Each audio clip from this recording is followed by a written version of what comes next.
Bonjour, on se retrouve pour une vidéo des corrections des exercices 19, 25 et 27, pages 62-63 sur la notion de l'atome. Alors, dans cet exercice, on vous dit que le noyau d'un atome de plomb possède 208 nucléons et qu'il peut être modélisé par une sphère dure de rayon R égale 83 femtomètres. Et on vous demande de calculer la masse et le volume du noyau d'un atome de plomb. Attention, on avait l'habitude de calculer la masse d'un atome de plomb en faisant une masse approchée. Là, on ne vous parle pas de l'atome, mais uniquement de son noyau. Donc, on y va. On va calculer donc la masse du noyau d'un atome de plomb. Pour cela, on a des données ici, à savoir la masse d'un seul nucléon, comment convertir un femtomètre en mètre, et enfin, quelle est la formule du volume d'une sphère de rayon petit r. Donc, pour calculer la masse du noyau d'un atome de plomb, vous savez que le noyau est constitué donc de nucléons et on vous indique ici le nombre de nucléons et la masse d'un seul nucléon. Donc, il suffit d'écrire que la masse est égale à A fois la masse du nucléon. Attention, quand vous calculez la masse non pas du noyau mais de l'atome, on fait une masse approchée et là on écrit environ égal, puisque vous savez que la masse d'un atome est concentrée dans son noyau, parce que la masse des électrons est tout à fait négligeable devant celle des nucléons. Mais ici, on ne parle pas de l'atome, mais uniquement du noyau. Donc, on connaît la quantité de nucléons, et donc il suffit de faire le calcul avec ici 3 chiffres significatifs. Attention, ces chiffres-là ne comptent pas au niveau des chiffres significatifs puisque c'est un nombre entier. Et donc, on obtient une masse pour le noyau qui est de 3,47 10 puissance moins 25 kg. Ensuite, nous allons calculer le volume du noyau de l'atome de plomb. Pour cela, on connaît le volume de la sphère et on connaît ici le rayon de la sphère qui fait 83 femtomètres et on vous convertit ici les femtomètres en mètres. Un femtomètre, c'est 10 puissance moins 15 mètres. Donc, on peut faire le calcul en écrivant 4 tiers de pi r cube avec donc le rayon qui fait 83 femtomètres que l'on convertit en mètres et on n'oublie pas donc de mettre les parenthèses au niveau donc de la calculatrice pour faire puissance 3. Pour cela, vous avez la touche petit chapeau et donc avec le chiffre 3. Voici ce que l'on obtient. Puisqu'ici le rayon est donné en mètres, on obtient donc des mètres cubes. Le rayon était donné avec 2 chiffres significatifs, donc je prends un résultat avec 2 chiffres significatifs.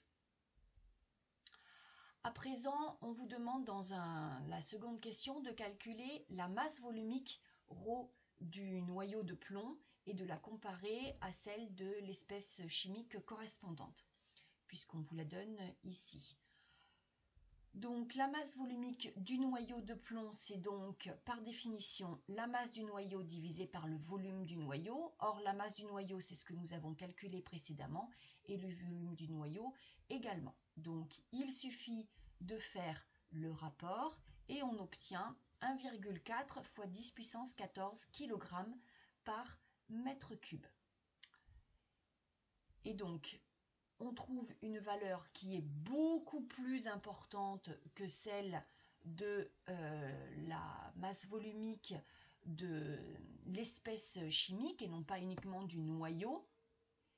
En effet, le noyau est donc très très dense, lui, parce que l'atome, lui, vous savez qu'il a une structure lacunaire, il est constitué essentiellement de vide, d'où la différence de masse volumique entre celle du noyau et celle de l'atome, si je puis dire ainsi, enfin celle de l'échantillon de plomb.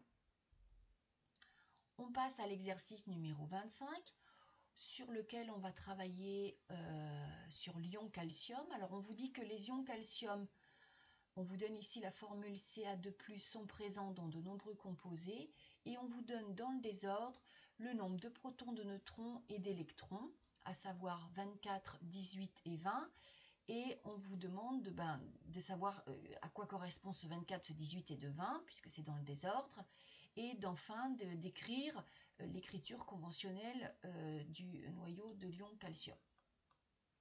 Donc l'ion calcium est un cation puisqu'il est chargé positivement.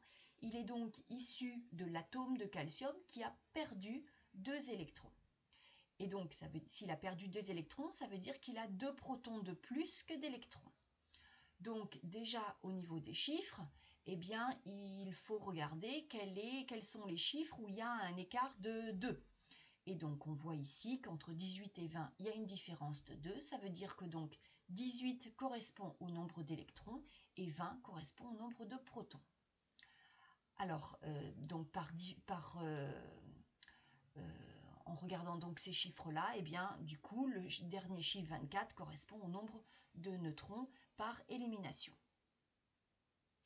Et donc, comment va s'écrire l'écriture conventionnelle du noyau de calcium? Eh bien, on va l'écrire comme ceci, c'est-à-dire, on écrit la formule, le symbole, pardon, du calcium, donc Ca. Ici, Z, le numéro atomique, c'est le nombre de protons, donc on avait dit 20. Et ici, le nombre total de nucléons, c'est-à-dire ici, le nombre de protons plus le nombre de neutrons, donc 20 plus 24, ce qui fait donc 44.